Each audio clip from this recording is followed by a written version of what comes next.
Let's talk about another game that's happening this weekend. Potentially a Super Bowl preview, AJ. Potentially a Super Bowl preview. Potentially. If you look at the two teams at the top of the conferences right now, you got the Niners and then who? Baltimore. Oh, who's playing this weekend? The Niners against who? I think the Ravens? Baltimore. No. Oh, yeah. Ooh. Thank you, NFL. Thank you, Week 16. We got a chance to preview what's going to potentially be going down in February in Las Vegas. But right now, Lamar Jackson's being asked about this being a Super Bowl preview. Listen to his answer, AJ. Thought this could be a Super Bowl preview. What do you think about that? Super Bowl is in February. We're in December right now. We got to focus on Monday night, I'm not worried about what people say. Oh, he's locked in. He's not thinking about the Super Bowl. he's dialed in. And if you start thinking a little bit more, Lamar has only had one playoff win, right? Correct. Yep. He beat the Tennessee Titans, which was obviously a rivalry there for a bit. But this weekend, we get an opportunity now to really test the top of this thing. And I know Lamar doesn't want to think about down the road because they got a lot they have to do and they have not done. So I understand that he's staying focused, and I appreciate his answer. But these are the two, AJ. And what a Monday night treat we have here, Week 16. Yeah, we do. And I love Lamar's response there because it's true. Yeah, could this be a Super Bowl matchup? Cool, yeah, it could. But obviously it's December. This is not the Super Bowl. If we do meet again in the Super Bowl, it will be much different by then. But I think this is cool to see both these teams get a feel and test themselves. Like the Niners, obviously, if they go out there and they beat down the Ravens, they can be like, okay, yeah, of course, we are who we thought we are. And I think the Ravens, the same thing. They get to test themselves against this great Niners team. A little bit of a heat check on, man, huh? Yeah, a little bit. I mean, the best part about this is just going to be Lamar versus the Niners D-line. Like, because obviously when Lamar's running around doing what Lamar does, it's the greatest thing of all time. But then you look on the other side, and it's like the jungle cat Bosa that you've talked about all the time. He takes up 5 yards when he's lining up on the line of scrimmage. You add Chase Young, and they got Hargrave and Armstead in the middle. It really is going to be an incredible matchup in that aspect. That's a great point because those guys missed last week, right? And Arizona ran for 234 yards on the Niners. 7.8 per carry. 7.8 per carry. Connor. Kyler Murray, when he took off, again, to your point about Lamar, he averaged, I think, a little over 6 yards per carry. So I can't wait. Ravens got number one rush offense in the National Football League. Arizona just did that to that 49er defense. You know they're going to go in there and try to play keep away and run the ball right down these guys' throats. And there's a chance the Ravens keep up with them physicality. Yes. The Niners bully teams after. No, I'm not. You're right. The Ravens have the making of a team that can keep up with the Niners' physicality because the Niners' hangover goes like a week or two after you play the Niners. Yes. You are so banged up mentally and physically that you're losing the next week. It's the Niners' hangover for real. The Ravens team tries to do the same exact thing. I like the matchup. Yeah. I am pumped about it. Kyle Hamilton was speaking to the media, and he was asked about Brock Purdy and being underdogs and everything like that. Here is Kyle Hamilton, who I think a lot of people are quickly saying one of the best safeties in the league, I think. Not just like young guy who's good. I think people are saying like whole league guy who is really good. Here's him talking about feeling a little disrespected about what's going on. I think yes and no. I think internally we don't feel that way. Externally, I don't know what it is, but whether it's the lack of primetime games we've got or whatever, but I think the 11 and 3s are not created equal right now in terms of the 49ers versus us, and we feel a little disrespected by that. I feel like we are the best team in the league, and we got an opportunity in front of the country to show it. I love that. He said internally we don't feel that way, but also, yeah, we feel like we're the best team in the league. I don't know what we're talking about. And then here's him talking about what the quarterback of the team that everybody says is the best in the league. I mean, the word around the league is he's a system quarterback, and I just think that's not true. Just from what I've seen, he's making every throw that you can make as a quarterback. It's on time, on target, makes good decisions. He's mobile, and he's got a great cast around him at the same time. But, I mean, yeah, he's really good, and props to him for he's a pretty cool story of what he's done now, and he's pretty cool. An MVP race. So it's going to be a good challenge, but I'm excited to do it. A lot of respect, maybe disrespect, an absence of respect. There's maybe a thought about maybe not. Two teams think they're the best in the league. What a Monday night, AJ. Yeah, but two teams think they're the best team in the league, but most people publicly are crowning the Niners, obviously, as that team. And like we just heard there, the Ravens are feeling it. They understand. And there's a lot of power in that when you can get pissed off and know, hey, no one gives us a chance, us against the world, all of that stuff. Sometimes you can use that to your advantage. Harbaugh playoff record? When was how many? What's the? Ooh. Nick told me today it was one playoff win in the last 9 years, I believe.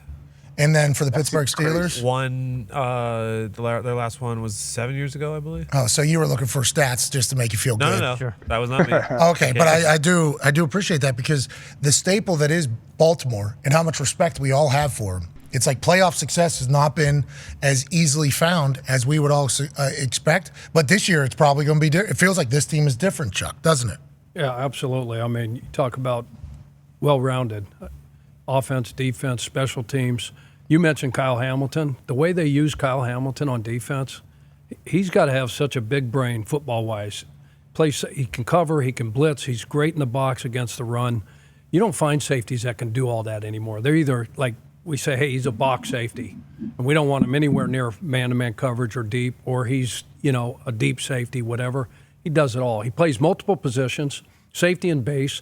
They have a big nickel package where he plays the nickel back. And then when they go to sub and they bring in Millette, number 10, obvious pass downs, he's playing deep. So Kyle Hamilton's a dog. He's got long arms, too. Mm-hmm. His arms I saw him reach down the entire offensive line and grab a guy on a run play. It was like, this dude is everywhere. What a ball player. And both teams are pretty healthy. I think that's the biggest thing with the Ravens. When I hear that stat about them not winning a playoff game in the last 9 years, it's like, well, usually they're dealing with, 5, 6, at least one. Usually Lamar is one of those. Lamar's, he's been incredibly healthy. And of course, Keaton Mitchell and Dobbins, but also for the Niners, Hufanga, they have had big injuries, but at least the core wise, when you look at it, I mean, look at the linebackers. It's Roquan Smith and Patrick Queen on one side, and then Fred Warner and Drake Greenlaw on the other. At every kind of position for both teams, the matchups are just so awesome. We're lucky to have it. It is a Super Bowl preview, potentially. Sorry, Lamar. Truly. Top of the NFC is a tough team in the 49ers who take a lot of pride in coming off the bus. They're intimidating. Going on the field, they're intimidating. Right. Their style of play is a very physical one, and it's not fake. It's not fugazi toughness. It's actual toughness. And then you go with the Baltimore Ravens at the top of the AFC, same exact thing. They are a tough team, built to be tough. They do it's hard-nosed football at the top of the brackets right now. I assume you enjoy that. And what do you think about the two teams that are at the top right now? Who's most likely at this point, you think? Well, a good litmus test we're going to get this weekend, right? They're matching up against each other, and it's going to be a good test. But I think you're right. I do like the fact that these teams, their identity is probably around running the football and playing defense. And they got quarterbacks that can make plays. They got playmakers at the skilled positions. But I think a lot of both these teams, it starts with their play on the line, offensively and defensively. It starts up there with that physicality that they have, their ability to control the line of scrimmage, and let the other guys do their thing. So this will be a great litmus test. I think the one thing that it's interesting, I think when you watch San Francisco coming into this game, they had a little bit of a test of going against a very mobile quarterback last week in Kyler Murray, right, against Arizona. So Kyler's running around and doing all those things. Now you're going against Lamar, same type of guy that's going to extend the play. The coverage has to stick, as we call plaster, and stay on things longer. You got to anticipate the untimed, the ability to keep drives going with plays that sometimes you're just going to win. He's just going to make a super athletic play. So, and then you look on the other side, and you look at this team in San Francisco. No one's playing any better than them right now.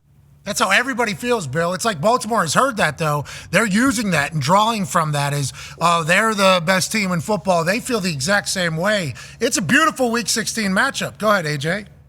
Coach, if you were a D coordinator and you were facing this San Francisco offense, where do you start? What do you tell your team on Wednesday install? Hey, this is our plan. This is what we do. This is how we're going to slow these guys down or stop them. Where do you even begin? It's interesting, Jay. On Sunday on the CBS NFL Today, I did a breakdown. We talked about the San Francisco 49ers, and I said if I was going against them, so I studied them. So I wanted to go back to that 3-game losing streak. Who played them the best? So I went back and watched the Cleveland Browns, and they beat them at the same time. You had Debo out there. Trent was out there. They didn't finish the game, but you had all the pieces were right there. And the thing I would just say, number one, is you have to play 8-man boxes. You have to stop the run first. If you don't stop the run, it's going to be a long day and nothing else really matters. And McCaffrey's very good at that. So to me, the 8-man boxes are going to be important. The other thing, with all the motion they do, they try to get you to play a lot of zone. You can't be afraid to play man-to-man against them because they can overload a side to you. So I think the biggest thing is you can't make a living out of it, but you got to be able to mix things up. And mixing things up against Brock Purdy is important. He processes information so well. It's such a rhythmic throwing game and the things that they do. So to me, getting him uncomfortable, make him hesitate just a bit. Get him off his spot, somewhat like when you go against Tom Brady, right? Because he loves to stay in that little pocket. He can hit the middle of the throw. He can make all the touch throws. He hits all the windows, goes from one side to the other. So you've got to be able to mix it up, get him off his spot, but it starts with Christian McCaffrey. Say what you want. That's the guy you better stop first. Yeah, they've had this conversation, who should win the MVP? Because Brock Purdy is going to end up being the odds-on favorite whenever it comes down to the end because of how they're going to continue to play, we assume. We just assume with what the Niners have proved with Purdy at quarterback, even going back to last year, they're going to be good. They're going to continue this, and he's going to. But you talk to Purdy, and you talk to everybody, it's like, CMC's the most important guy, and you just heard you're like, I study this team, defensive mind. The thing, we got to take away 23, but that's the issue with the Niners. You do pack the box. They got everybody. I mean, every position is bought in, too. Do you see the blocking downfield out of that team, Coach? I mean, Brandon Ayuk, he made a block last week. He ran and just caught up just to get Christian another 5 yards. And I guess that's something we should try to get George Pickens to maybe let watch that.